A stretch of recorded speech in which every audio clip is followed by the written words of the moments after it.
Šta je pravosuđe po meri deteta i zašto nam je važno? Pravosuđe je primereno potrebama deteta. Važno je da dete učestvuje u donošenju odluka koje utiču na njegov ili njen život. Pravosuđe po meri deteta garantuje sprovođenje prava deteta u njihovim najboljim interesima.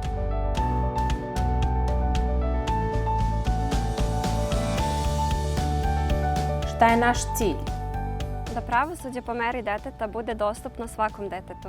Deca treba da budu informisana o svojim pravima kada se susreću sa pravosudnim sistemom. Svako dete mora da bude tretirano jednako, bez diskriminacije po svakoj osnovi. Cilj nam je da deca kao žrtve ili kao počinioci krivičnih dela budu u mogućnosti da zaštite svoja prava i interese. Svakom detetu može da se desi da bude svedok, žrtva ili počinilac krivičnog dela, ali svi pred zakonom treba da imaju iste i jednaka prava.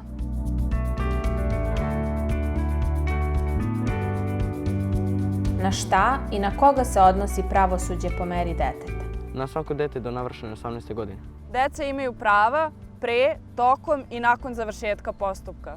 Na svim situacijama u kojima se deca susreću sa ustanovama, bilo da su to obrazovne ustanove, centri za socijalni rad, sudovi, policija, tužilaštvo ili bilo koje druge ustanove. Situacije u kojima dete može doći u kontakt sa zakonom su brojne.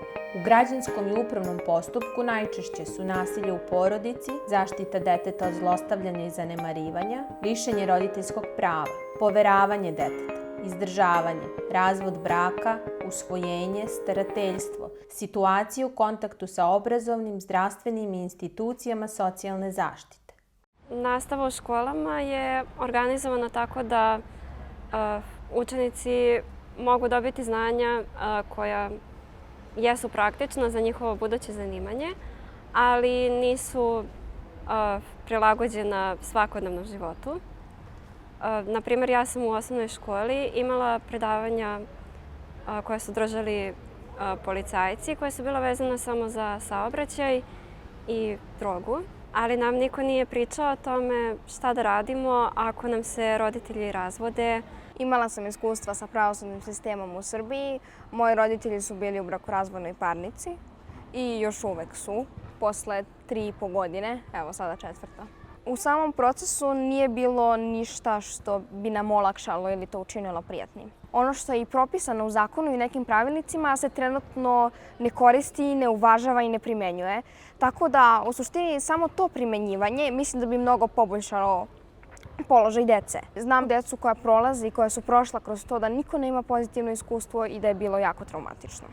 U okviru istraživanja Pravosuđe po meri deteta iz ugla dece i mladih, realizovanog od strane Centra za prava deteta, istraživački uzorak činilo je 1505 dece i mladih.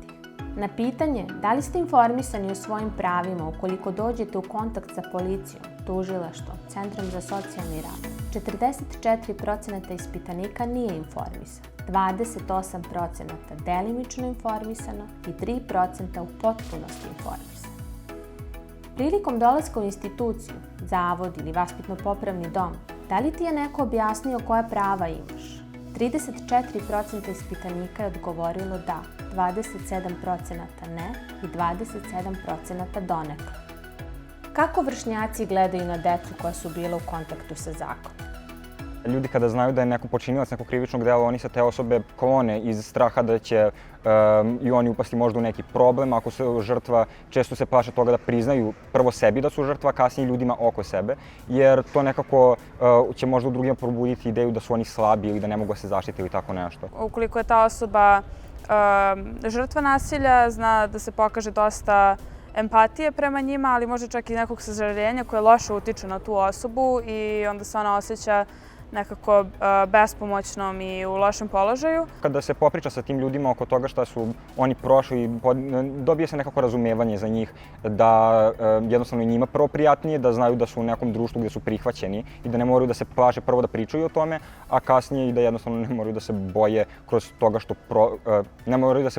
što prolaze, jer kroz to ne prolaze sami, uvek imaju neki ljudi koji mogu da im pomognu oko toga. Kako može da se unapredi položaj dece u pravosuđu?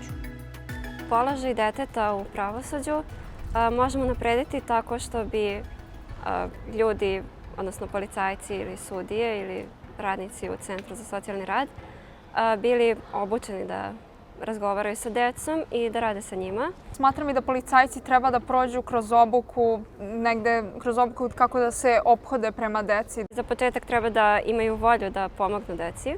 Da ne osuđuju osobe koje uzimaju drogu ili tako nešto, zato što tim osobama treba pomoć. Tako da naravno da ne trebaju sa njima da se šale na neki podrugljiv način, već stvarno treba negde da se ponašaju kao prave negde odrasle osobe prema njima. Također mislim da deca koja su u nekom postupku treba da imaju podršku psihologa ili pedagoga. Mislim da bi bilo veoma značajno da se neki predmet u školi ili radionica posveti baš pravosuđu i pravosudnom sistemu. Pre 2 godine su konkretno ubacili izborne predmete u redovno školovanje. Konkretan predmet koji meni pada na pamet je onaj koji sam imao posljednje 2 godine, to je pojedinac, grupa, društvo. To je bio jedan savršen predmet u kojem bi moglo zapravo da se priča o pravosuđu i o pravima ljudi koji učestvuju u njemu. I da jednostavno deca znaju što može da ih čeka u životu, jer to je stvar koja se bukvalno može dogoditi sutra i da je jednostavno ne očekujemo.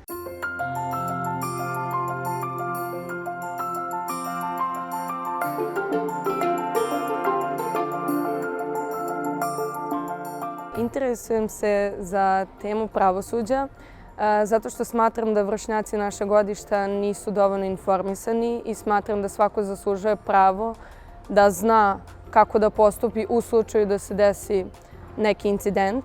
Pomoglo mi mnogo to što se informišem sa neprofitnim organizacijama i Centrom za prava deteta o ovoj temi, zato što znam koje su zakone kršili i znam šta nije u redu i znam šta nije normalno u tom procesu. Mi se dosta ugledamo na odrasle osobe, nekad su oni u pravu, nekad i nisu, ali mi u tom trenutku ne znamo da procenimo, ako nam je prvi put da se suočimo sa zakonom. I zbog toga je važno da i roditelji, to jest i odrasli, budu obavešteni o zakonu i pravima deteta u pravosuđu, da bi preneli svoje deci. Kada bi se našla u nekoj drugoj situaciji pred pravosudnim sistemom koja iziskuje da znam neka svoja prava, drugačije bi se postavila jer znam više o tome i znam svoja prava.